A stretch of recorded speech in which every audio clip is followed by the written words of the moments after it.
Hello students, welcome back to your science class.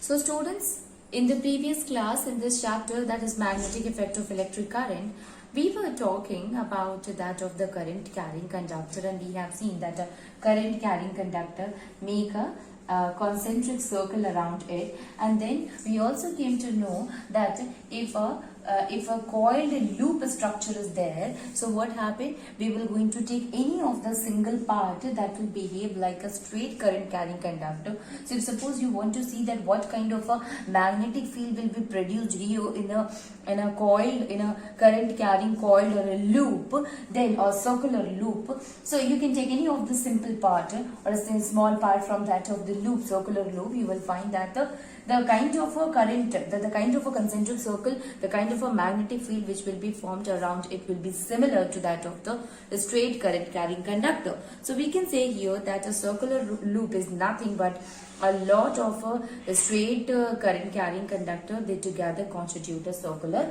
loop here. Then we came to know about the electric motor. So electric motor, basically role of an electric motor, that it consumes the electricity and perform the mechanical function, or we can say it converts the electrical energy to that of the mechanical energy. And we have seen that because of the influence of the magnet, because of the presence of the magnet and the magnetic field as well as the current, how the movement occur in that of the rectangular coil. And there a splittering is also there. This splittering help in the movement, that is also called as a commutator, and that will help in changing the direction of the current, okay, as it moves more than half. How this concept came, students? So for that we have seen that when we take a current carrying conductor in a magnet, in a horseshoe magnet, it will show the deflection, and this is because the magnetic field which is produced there, it will also exert a force on that of the current carrying conductor, due to which a big circular loop is formed there. A good magnetic field is produced there, and the magnet will also exert a force on it, on a current carrying conductor, and that will show the deflection, and that will result into the deflection here. Okay, so this is how the concept of the current carrying the electric motor came. We have understood here that Fleming's left hand rule. So actually this Fleming's left hand rule is basically based on that if a current is moving, we find it by like doing this experiment, that the magnetic field produced, or the motion, the force exerted, will be maximum when the current and that of the magnetic field both are perpendicular to each other. Okay, so what we are doing, we have taken a bar magnet and we have taken a aluminium rod and we had kept it under in between to that of the horseshoe magnet. So there is a current which is moving around it, as well as the magnetic field is there. So we are checking that how much force is exerted by the magnetic field on that of the aluminium rod, due to which the deflection can be shown. So we have seen that if the force will be maximum, the force exerted will be maximum if the current and that of the magnetic field produced both are what, perpendicular to each other. Okay, if they are perpendicular to each other, then the kind of a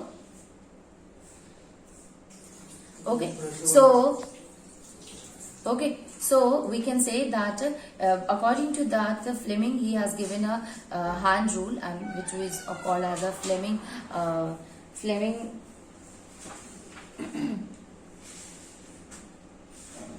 it is called as the Fleming left hand rule, student, in which if we will stretch all the three fingers is what, that is forefinger, middle finger, and that of the thumb. This middle finger, which is the center one, will show the direction of the current. This forefinger, which is the first finger, also called as the magnetic field. Then the thumb will going to show the direction of the movement, direction of the motion. So forefinger, for finger, and F for field also, C for center, C for current also, so center finger, and that of the thumb will going to show the motion. Okay, so this is how we can find the direction of the motion with the help of this rule, with the help of the rule given by Fleming. Now let us see today that what is electromagnetic induction. So it was Michael Faraday who actually performed a very simple experiment, and in that simple experiment he shows that electric current can also be produced even without using a battery or that of electrochemical cell. How? With the help of a magnet. Okay, so he says that by moving a bar magnet away or towards to that of the coil, that will forms the so he said that when we take a bar magnet and keep it in the coil of a wire of a metal, then by moving it towards that inside or taking it away, this movement will form a current. This movement can be seen with the help of the magnetic compass. You will find that there is a deflection can be seen. So suppose this is a metal. This metal is okay. Now here we have covered it with a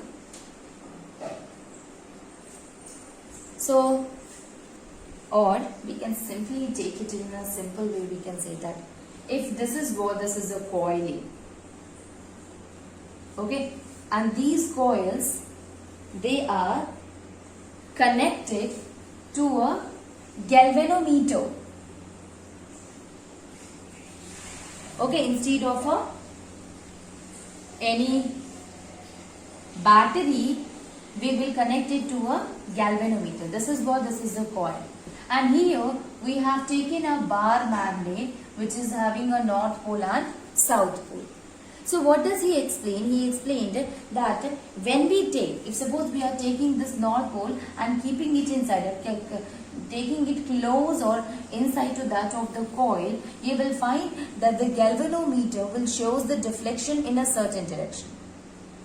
Then if you change the pole also, and you will make the south pole to enter and the north pole to remain outside. Now this time when you take the south pole, again you will find the galvanometer shows the deflection, and this deflection will be in the opposite direction.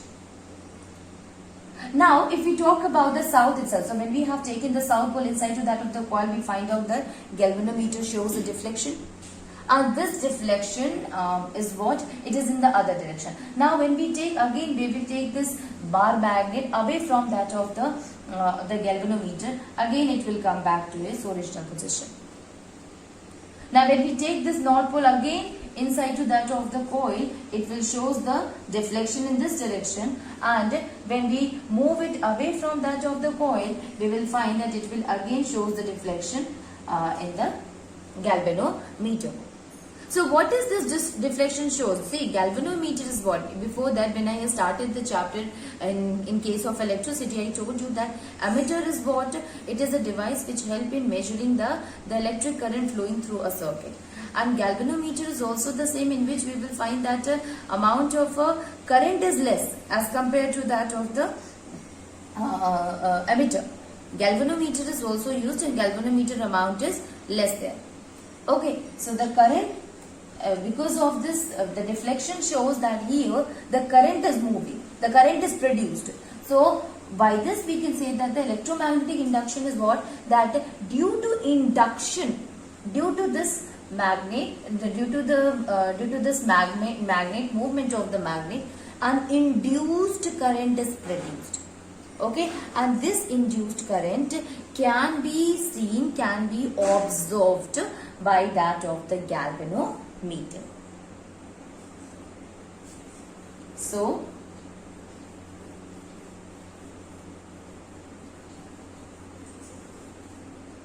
we can write it. So we can write it here. That is, first one is that when a bar magnet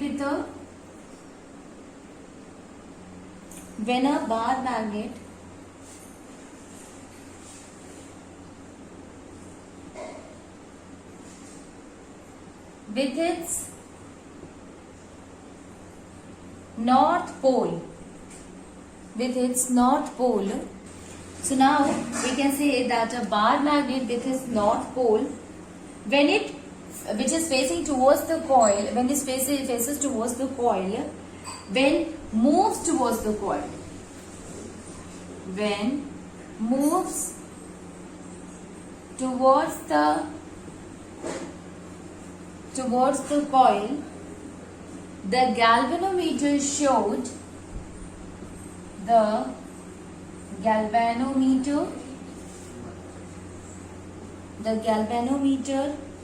showed a deflection. It showed a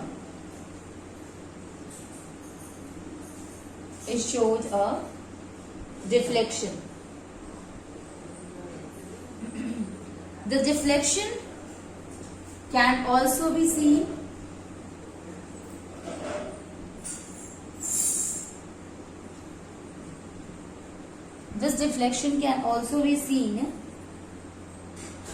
when the bar magnet with south pole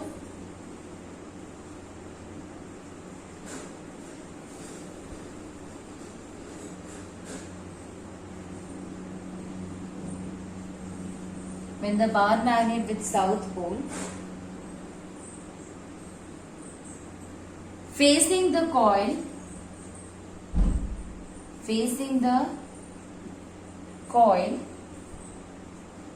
towards it. So either if a north pole is there, when we take the north pole near to that of the coil, we will find a deflection can be seen in the galvanometer, as well as when we take that of the south pole near to that of the coil, then also we will find a deflection in the galvanometer. Okay. Similarly, if the bar magnet is taken away, then also when we move towards, when taken away from the coil, the galvanometer shows deflection, and here also the same, when again it is moved away from the coil, then it will again shows the deflection. Okay. Here one more thing really which is very important, student, and that is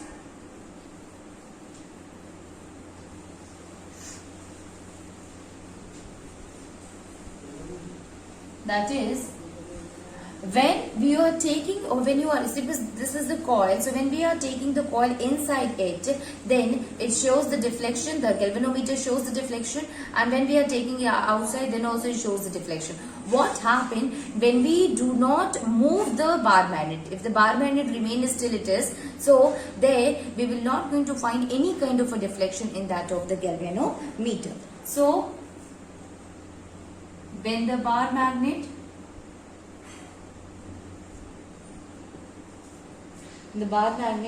was stationary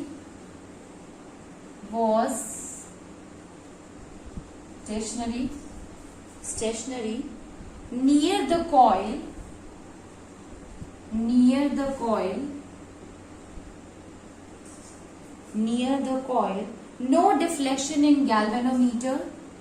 no deflection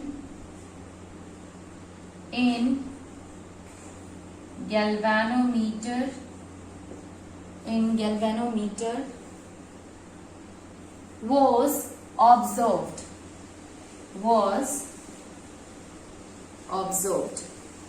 No deflection in galvanometer was observed.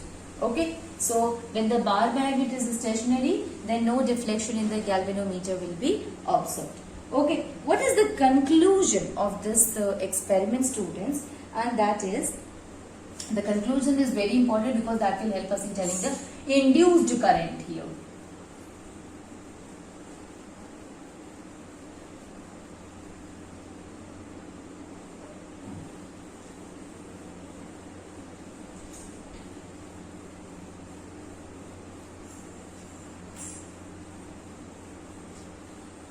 So conclusion is that when a bar magnet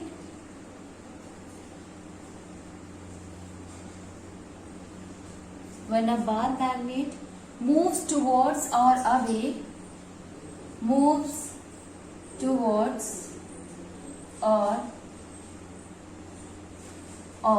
away from the closed coil,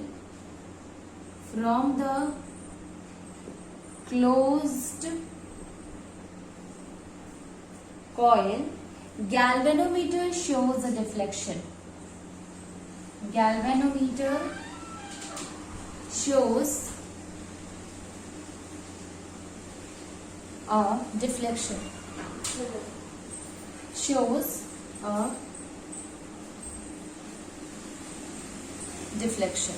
Okay, the galvanometer will shows the deflection, and the deflection in galvanometer,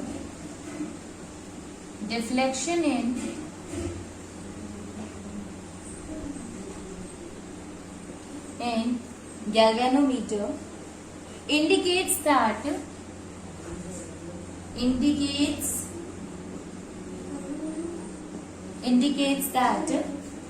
the current is flowing. The deflection in galvanometer indicates that the current is flowing through the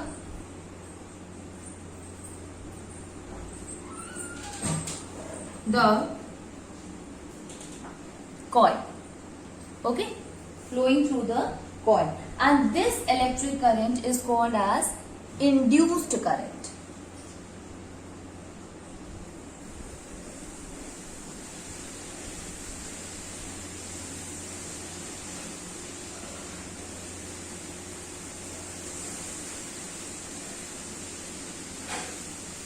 Is called as induced current. So when a bar magnet is made to move towards that of the coil or moves away from the coil, then we will say that the galvanometer shows the deflection, and this deflection in the galvanometer proves that the current is flowing through it, and the current which is produced because of the bar magnet, it is because of the induction, because actually we are not passing the electricity through it. So such kind of a current produced is called as an induced electric current.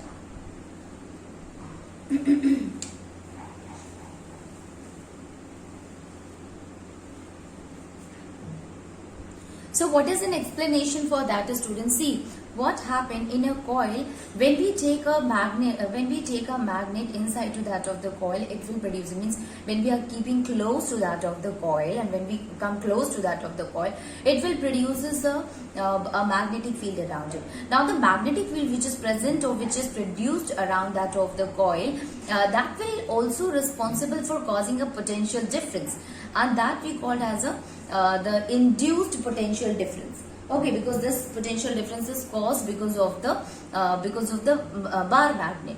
Okay, now the potential difference is there, so obviously there will be a electric current which will start flowing through the circuit.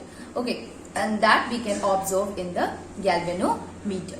Okay, now when we take it away from that of the coil, there also we will find out that the current is what it is again it will be becomes less, because the magnetic field which was produced earlier, it keeps on decreasing, and ultimately the galvanometer again shows the deflection here. So when it comes close, the magnetic field strength increases, the magnetic field strength increases, due to which the potential difference generates, and finally the current can be observed by galvanometer and shows deflection. And when we take it away from the coil, there also we find out that the current will shows the deflection can be seen in the galvanometer as the magnetic field decreases. So since this current is produced because of induction, that's why it is also called as an induced current. What happened when the magnet is not moving at all, when it is at a stationary? So when it is not moving, there is no such kind of a magnetic field is present around it, and ultimately no such kind of a deflection can be seen. Okay, so actually the movement is what magnetic field will be there, but there will be no potential difference. So when we take it inside or that of outside or move towards side of the coil or away from the coil, the potential difference is generated, and due to which the current can be easily seen. The flow of the current can be observed by galvanometer. But when it is stationary, no potential difference is there, and ultimately no deflection can be seen in the galvanometer, students. Okay. Now let us try to understand that what is electromagnetic induction actually. We have understood about the induced current. Now what is the definition of the electromagnetic induction?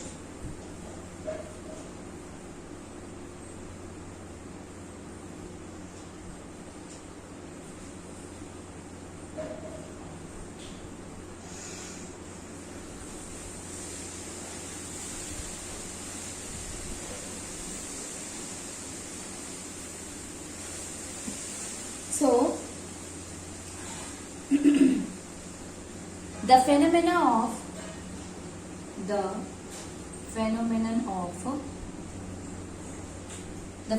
of producing induced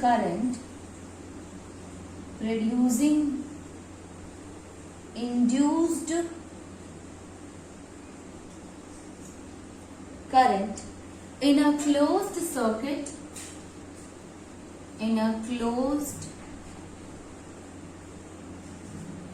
circuit or coil due to the change in the magnetic field.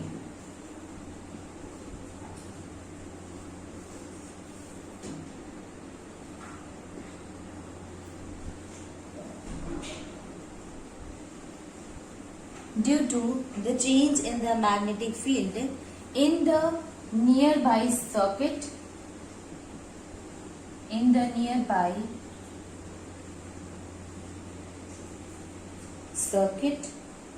or a closed coil is known as electromagnetic induction.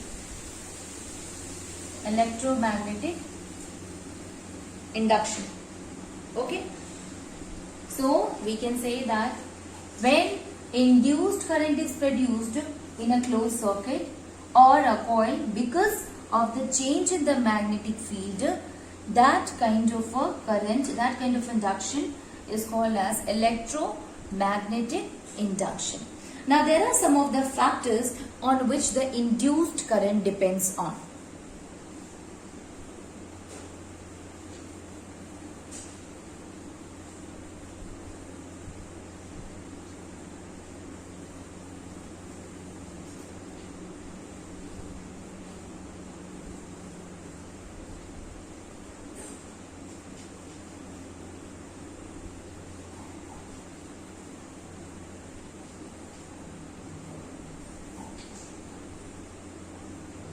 Factors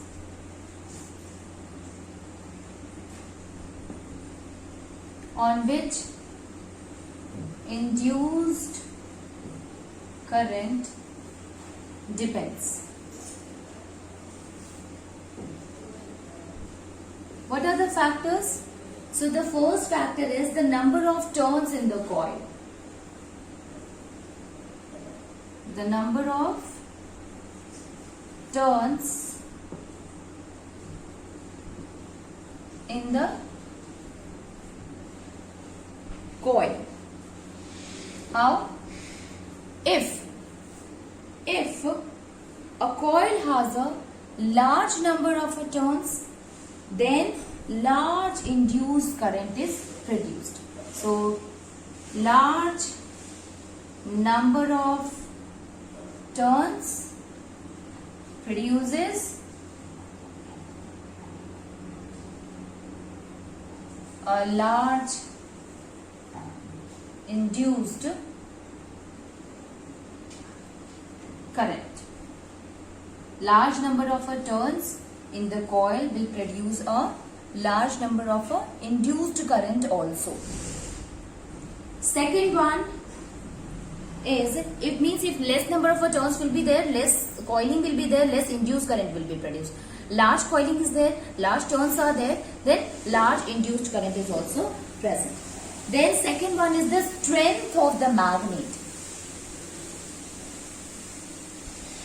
The strength of the magnet is also responsible for the induced current, affect the induced current. If, obviously strength, if strong magnet, then produces more induced current. Then it produces more induced current. If the magnet is strong, if the strength of the magnet is large, then the current which is produced by them is also very large induced current. Okay, and if the magnet is what, it is weak, so obviously that will not going to produce a good amount of a magnetic field. You know that it is because of the production of the magnetic field, potential difference is mentioned, or potential difference develops. So we can say that if a less or weak magnet is there, then induced current will be it will be also less produced, and ultimately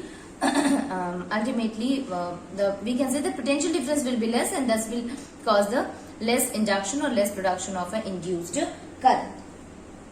Then next one, the speed with which the magnet is moving towards or away from the coil. You know that since it moves away or towards from the coil, because of that the potential difference is generated. Okay, so the speed, if the speed is large, then the large induced current is produced.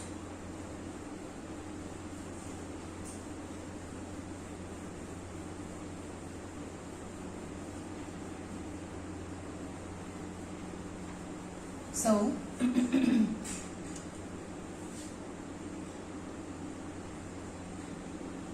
the speed with which the magnet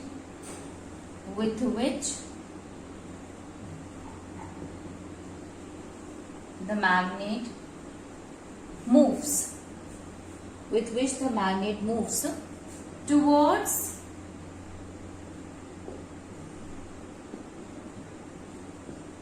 the coil. So the speed with which the magnet moves towards the coil is what that will also produces the induced current. So if it moves quickly, then the induced current will be large, and vice versa you can say, that is if the movement is slow, then the induced current which is produced is also slow. Okay, that is for the induced current. Induced current, this also the direction of the current or the direction of the motion here, it was also direction of the induced current was actually explained by Fleming's. Again, by Fleming right hand rule. Fleming left hand rule is there to find the direction of the motion, and here Fleming right hand rule is there to find the direction of induced current. And he said that when we stretch our right finger, okay, then again here the center one will going to tell the current, F will be going to tell the field, and here it is showing the motion. So if the movement of the current, or if the movement of the magnet is towards, at that time the current, it is the current will be produced, the field is what, it will be in the upward direction, and the current, it will be in the inward direction. So we can say here that when we stretch our three fingers, the thumb is showing the motion in which the magnet is moving, F is showing the field. So the center finger will point towards that of the current, the induced current, the direction of the induced current produced while this movement. Okay, so that is Fleming's right hand rule to find the value to find the direction of the induced current. Fleming's right hand